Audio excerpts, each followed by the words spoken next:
ನಮಸ್ಕಾರ ರೀ ಎಲ್ರಿಗೂ. ಲೈಫ್ ವಿತೌಟ್ ಫಿಲ್ಟರ್ ಯೂಟ್ಯೂಬ್ ಚಾನಲ್ಗೆ ಸ್ವಾಗತ. ಮೇಕೆ ಶೆಡ್ ನಿರ್ಮಾಣ ಪಾರ್ಟ್ 6ಗೆ ಸ್ವಾಗತ.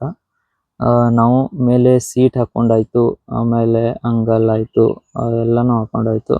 ನೆಕ್ಸ್ಟ್ ಈ ವಿಡಿಯೋದಲ್ಲಿ ನಾವು ಟೈಲ್ಸ್ನ ಹಾಕ್ತಾ ಇದ್ದೀವಿ. ಟೈಲ್ಸ್ನ ಅಂದರೆ ನಾವು ಕಡಿಮೆ ಖರ್ಚಲ್ಲಿ ಮಾಡಬೇಕು ಅಂತ ಕೆಳಗಡೆ ಎಮ್ ಸ್ಯಾಂಡ್ ಹಾಕಿಲ್ಲ. ಜಸ್ಟ್ ಮನೆಯಲ್ಲೇ ಅಲ್ಲೇ ಹೊಲದಲ್ಲೇ ಮಣ್ಣು ಹಾಕಿ ಮಾಡ್ತಾ ಇರೋದು. ಏನಾಗಲ್ಲ, ಆ ಥರನೂ ಮಾಡ್ಕೋಬೋದು. ಸುಮ್ಮನೆ ಎಮ್ ಸ್ಯಾಂಡ್ ತರಿಸ್ಬಿಟ್ಟು ಅದಕ್ಕೆಲ್ಲ ಕಾಸ್ಟ್ ಜಾಸ್ತಿ ಆಗುತ್ತೆ. ಅದಕ್ಕಾಗಿ ಇಷ್ಟೇ ಮಾಡ್ತಾ ಇದ್ದೀವಿ. ಇದು ಬೆಸ್ಟ್ ಆಗುತ್ತೆ. ಏನಿಲ್ಲ, ನಾವು ಲಾಸ್ಟೆಲ್ಲ ನಮ್ಮ ಎಲ್ಲ ಹಸುಗಳಿಗೆಲ್ಲ ಮುಂಚೆನೂ ಇದೇ ಥರ ಹಾಕಿದ್ವಿ. ಏನು ಪ್ರಾಬ್ಲಮ್ ಏನಾಗಿಲ್ಲ, ಮಾಡ್ಕೋಬೋದು ಈಸಿಯಾಗಿ. ಅದಕ್ಕೆ ಕಾಸ್ಟ್ ಕಡಿಮೆ ಬರುತ್ತೆ ಅಂತ ಮಾಡ್ತಾ ಇದ್ದೀವಿ. ಆಮೇಲೆ ಮುಂಚೆ ಬೆಡ್ ಹಾಕೋ ಪ್ಲ್ಯಾನ್ ಇತ್ತು. ಕೆಳಗಡೆ ಬೆಡ್ ಜಾಸ್ತಿ ಕಾಸ್ಟ್ ಆಗುತ್ತೆ ಅಂದ್ಬಿಟ್ಟು ಟೈಲ್ಸ್ನ ತರಿಸಿದ್ವಿ ಹೋಲ್ಸೇಲ್ ಆಗಿ. ಆಮೇಲೆ ಲಾಸ್ಟ್ ವಿಡಿಯೋದಲ್ಲಿ ಟೈಲ್ಸ್ ಬಗ್ಗೆ ಎಷ್ಟು ಖರ್ಚಾಯಿತು ಅಂತ ಹೇಳಿದ್ವಿ.